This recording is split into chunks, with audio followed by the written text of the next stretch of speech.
Welcome to Newsmax Daily for Tuesday, July the 1st, 2025, 7/1/25 on your monitor or in your journal. The halfway mark of the year, day 182 with 183 days to go.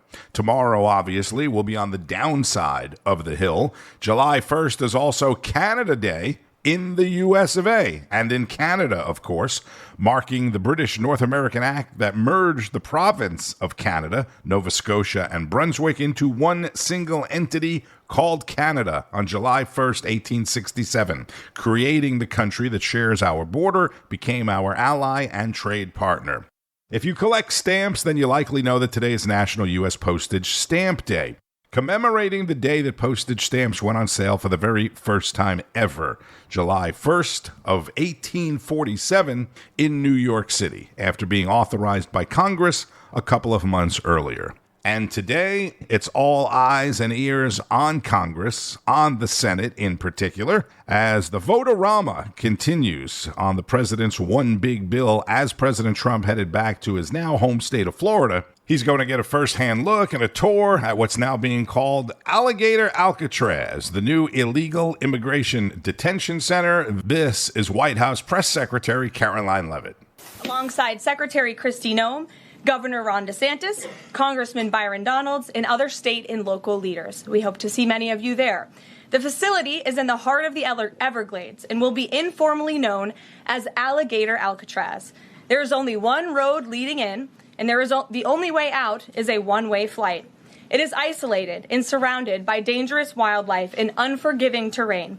The facility will have up to 5,000 beds to house, process, and deport criminal illegal aliens. This is an efficient and low-cost way to help carry out the largest mass deportation campaign in American history. She mentioned the cost, which, according to ABC News, is saying it'll be about $450 million a year, and they're citing a source familiar with the planning of the facility. Other than how terrible and supposedly inhumane it is a lot of what you'll be hearing in the legacy media today, along with costs involved. And a lot of the cost will be reimbursed through FEMA, which is also part of what you'll hear them complaining about, even though that's where all the money to house illegals, well, not all of the money, but that's where a lot of the money to house illegals has been coming from all along. And I'm sure you remember when the Biden administration denied that, right? That FEMA money was not being used for illegals. Let me remind you, number one, that Governor DeSantis in the state of Florida returned some $878 million of unused federal funds back to the government in March. And that same FEMA money that will now be going to Florida was being used in a much less efficient way, a much less cost-effective way of paying for hotels to house illegal immigrants by the Biden administration. Governor DeSantis, in a news conference yesterday, explained what led up to the development of the facility. When we'd ask DHS, what can we do? They're just like, we just need detention space. It's a massive runway, and, there's not a lot of buildings out there, but there's a lot of concrete. And so these guys set up this whole thing within a matter of days. So there you go. How can we help? We need more space, more rooms. Okay, here you go. The president will be touring the entire facility along with Governor DeSantis, and it'll be interesting to see how the two interact after, basically becoming enemies on the campaign tour. But, in politics, everything that happens during the campaign is just separate from real life. Then the president will be participating in a roundtable discussion with the governor, local leaders of Florida before heading back to Washington early this afternoon, where the vote-a-rama that got underway around 9 o'clock yesterday morning on his $3.3 trillion one big beautiful bill is continuing in the Senate as I speak. This is Senate Leader John Thune. This is good for America. This is good for the American people. It's good for working families. And it's been a long debate. I know people are weary. But at the end of the day, we want to get this done. And Chuck Schumer, the top Democrat in the Senate. Senate Republicans have to decide. Choose the American people or bow down to Donald Trump and his coterie of billionaires. Once they come to terms on the amendments and provisions, then they will have an up and down vote on the bill, which literally could happen at any hour, or it could go on and on. Then the bill goes back to the House for its approval. Senior fellow at the Hoover Institute at Stanford University and best-selling author Victor Davis Hanson spoke about the positives of the bill versus the cost of the bill with Bianca De La Garza. Give us your sense on, the talk over the big, beautiful bill. We just heard the White House talking about how great it is for Americans, but still a little bit of shade coming in from Elon Musk. We will put up his tweet over the weekend. Obviously, not everyone is going to see perfection in this, but the bigger picture is they have control of the Senate and the House, so getting it through Congress seems like the time is now not to risk anything moving forward. Yeah, I think people have come to the consensus that while there's a lot of criticism from the conservative side, there wasn't enough cuts. And just to say that you're going to have smaller deficits than Biden did over his 4 years is not enough, given the MAGA promises. But all of that being considered, the damage it would do to stop the bill outweighs the apprehensions over some of the components in it. There's enough good stuff in there. It's really amazing how comprehensive it is. It's got the wall in there. It's got discussion about an action to tax remittances to Mexico, to tax endowments. There's things in there we have never really seen before in American history. So it's a landmark bill, and whatever opposition to it from the Republicans, I think at this late point would do more damage than seem principled on their part. Yeah, and the damage also coming in from just some of the rhetoric around President Trump's. We just said last week was probably one of the most consequential. Supreme Court, on Friday, limiting the injunctions that these judges can put on. But I want to play a little bit on MSNBC because the way they are describing this is somewhat outrageous when we know that there's now an Iranian cleric issuing a fatwa against Trump. They're trying to kill him. But this is what Elie Mystal tried to sell to some Americans who are still out there listening to MSNBC. Imagine Donald Trump wants to do something illegal to you, Ali Velshi. Imagine that he wants to murder you.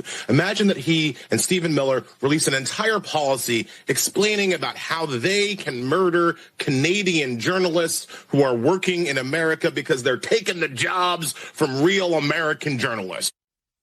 I just think this is really outrageous. And then they go on to say why this is linked to the Supreme Court. I mean, they're already outrageous, Victor, but the level and the heightened tension we're at with our nation, it seems like the decisions being made over there to allow this type of talk is rising to a new level. What's your take?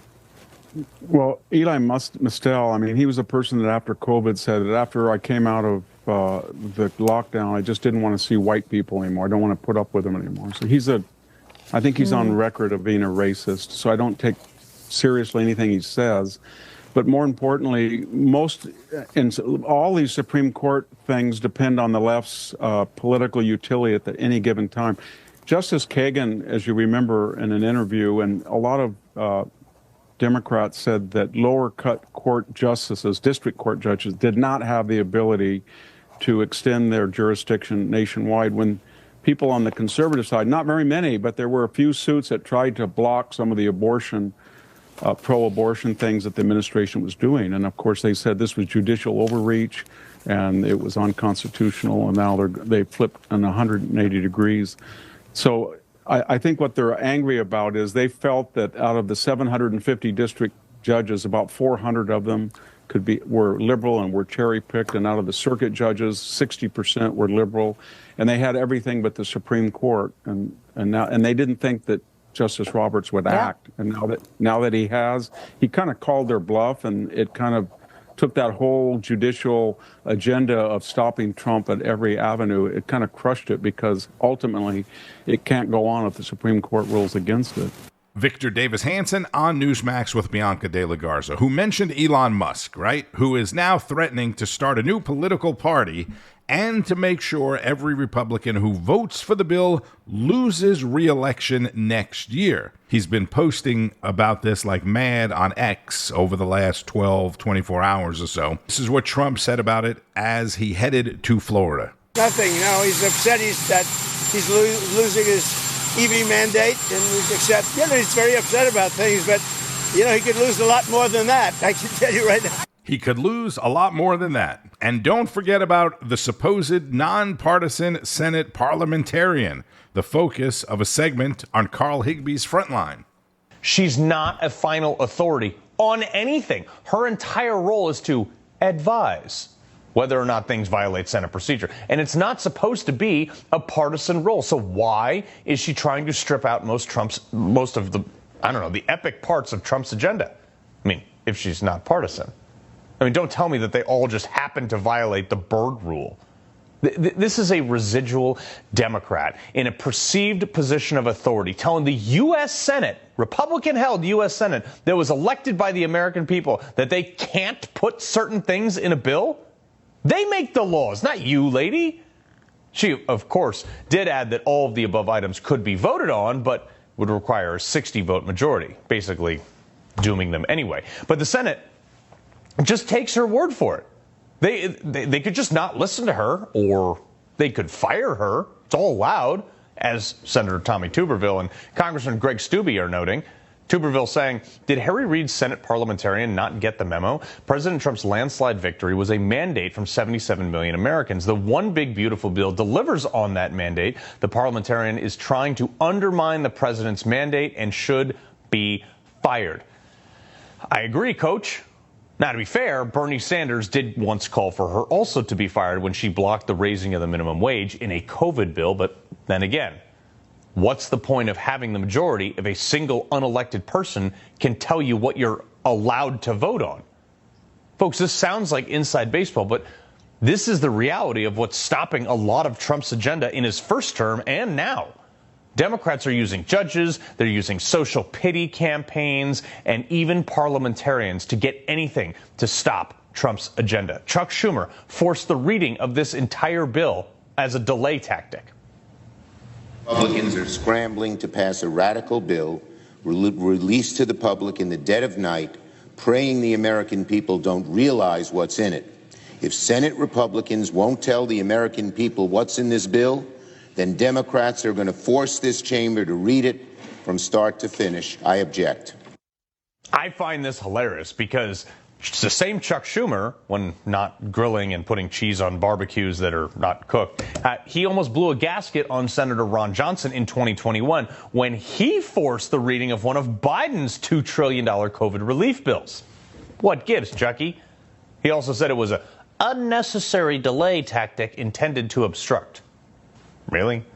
Democrats don't like this bill for obviously a number of reasons. At the top of the list is that Trump would actually get what he wants, which includes a massive tax cut for the American people. Is the bill perfect? No, but it's a lot better than what we got.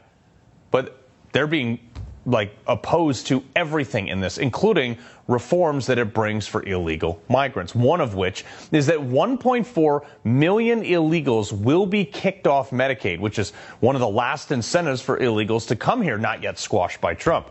That was under this woman's advice to the Senate, just failed a 60-vote threshold to be added to the bill, 56-44.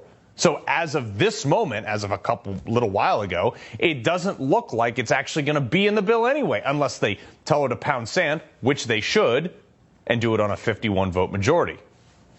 And you may be thinking, why would anybody, even Democrats, want illegals to receive taxpayer benefits? Well, because Democrats need those illegals here. Why?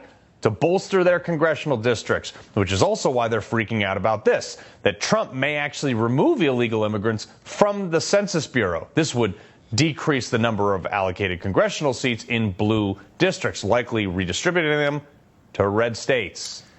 That's Carl Higbie, host of Frontline, 5 p.m. Eastern on Newsmax. Former New York Senate candidate and Newsmax host Joe Pinion filled in for Chris Salcedo yesterday and, as always, brought some must-hear commentary on President Trump.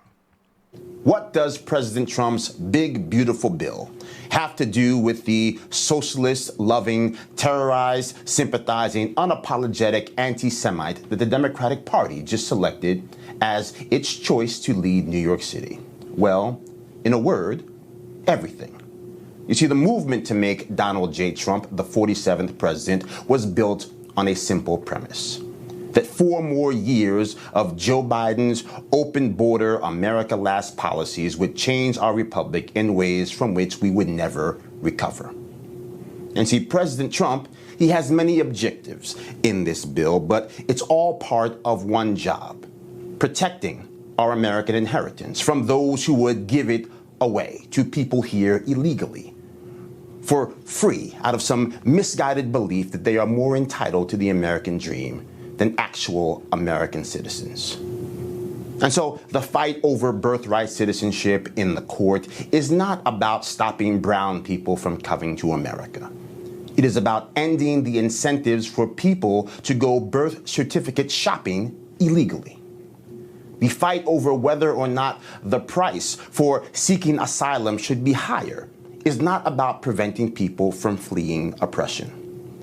It is an acknowledgement that yes, everyone has the right to seek asylum, but the American dream should not serve as the only option on the emergency asylum buffet.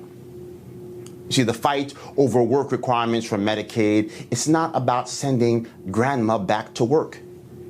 It's about ensuring that the people who work hard to the benefit of this nation don't get shortchanged because the safety net of our nation has been worn out by fraud or abuse. See, the unspoken reality of the American dream is that not everyone gets to live it. The beautiful and perhaps cruel reality of our republic is that to remain an abundant nation, we cannot treat our own resources as if they are an inexhaustible gift for the world to use as they see fit.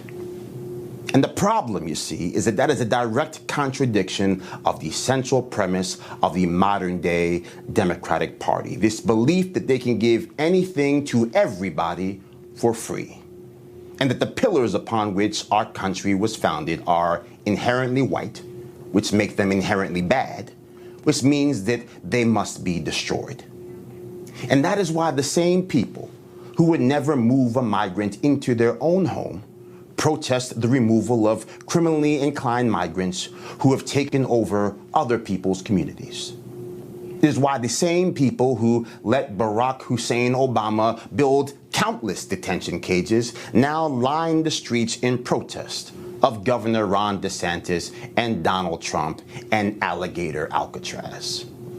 Because they have enjoyed the abundance of America for so long that they have forgotten we actually need to protect it. See, President Donald J. Trump, he promised us a big, beautiful bill. But nobody should have assumed the work required to pass it would be sexy. See, sexy is promising government-run supermarkets to people too young to know that government-run supermarkets have literally never worked in the history of the world. Newsmax host Joe Pinion. And the one thing you haven't heard much about are the people pushing the Trump administration for marijuana reform, including former heavyweight champ and cannabis business owner Mike Tyson, who spoke with Greta Van Susteren. Group of athletes and entertainers, boxing legend Mike Tyson, are all asking President Trump to make changes to cannabis classification. In a letter to the president, the group wants marijuana to be reclassified from Schedule I substance, like heroin, to a Schedule III substance. They also want clemency for nonviolent marijuana offenses and an end to what they say are discriminatory banking practices. Earlier, I spoke with boxing legend Mike Tyson. Mike, nice to see you. Hey, thank you, Greta. It's wonderful seeing you as well. Mike, I have to say happy birthday, and I have to tell you, turning 40 is not that hard. You'll get used to it. Well, 40 looks real good from here. It certainly does. So happy birthday. All right. You've got a big project done. You're trying to change things about marijuana. Tell me what you're trying to do. First of all, I'm trying to have it rescheduled from a level 1 to 3, for medical researchers, Open Space Banking Act, and plus there's over 500,000 people who's legally in the cannabis business that's employed. They can't get an open loan. They can't get any accounts. And we're trying to stop that. People are going to consume anyway, so why not consume safely, right? So during Prohibition, people drank, and a lot of people died and got sick. And so they made it safe, and then they made it legal. And we're asking them to do the same thing with cannabis. All right, so it's Schedule 1 now. You want to make it Schedule what? 3, because you have to think. It's in the category with cocaine, heroin, and all that stuff. And no, we need it for level 2, I believe. Cocaine's level 2. If you get cocaine is level 2, and man, come on, it can't be more dangerous than cocaine. Give me a break. If you were doing the show right now, who would you rather speak to? A pot consumer like me or some full-blown alcoholic?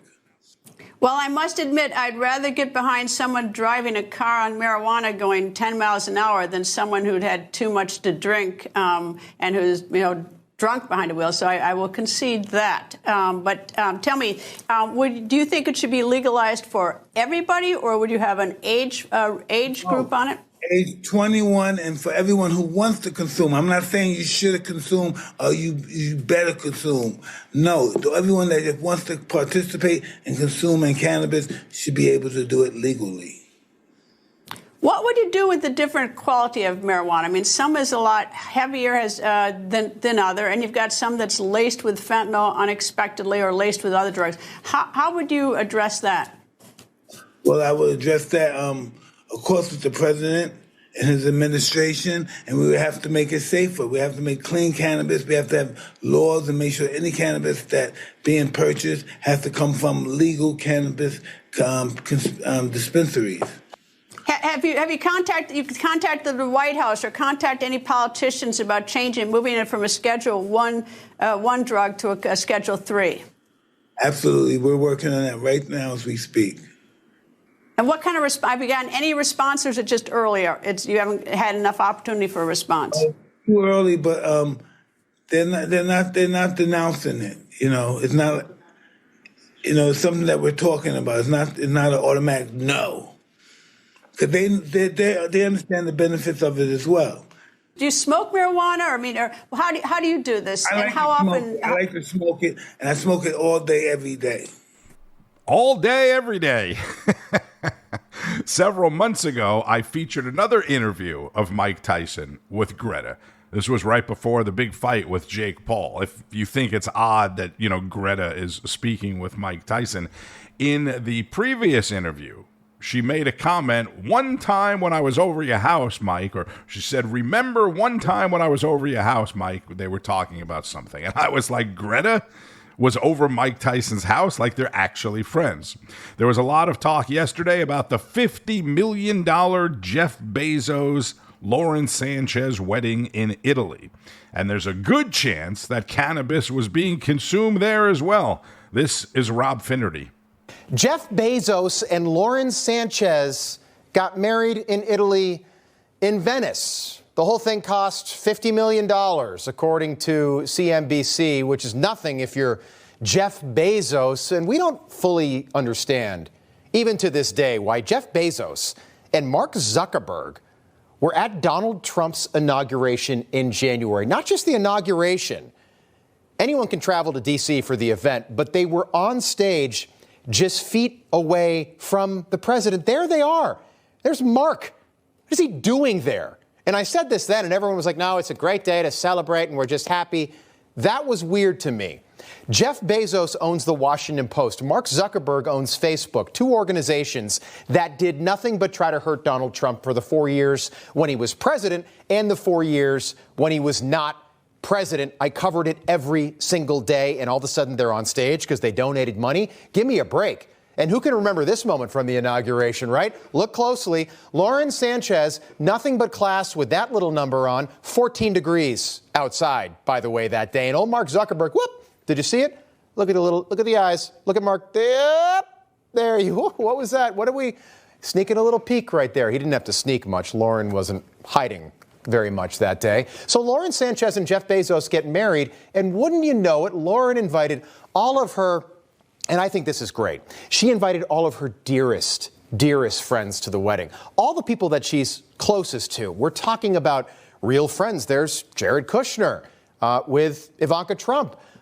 Real, true friends, not people that are only friends with her because she's marrying the fourth richest guy in the world. We are not implying that. It has nothing to do with that. You know, people like Leonardo DiCaprio, who was wearing a black hat for some reason, and Tom Brady. Lauren was always a huge Patriots fan, so Tom Brady makes sense. And Gayle King was there. Gayle King's an astronaut, and she was there with Oprah. And Orlando Bloom, who doesn't love Orlando Bloom, right? The Kardashians were there, which also makes perfect sense. I guarantee they're regular readers of the Washington Post, Jeff's paper. And of course, Sydney Sweeney, she's very telegenic. Apparently, people in Venice Harbor were not happy because they had a foam party on Jeff Bezos' yacht.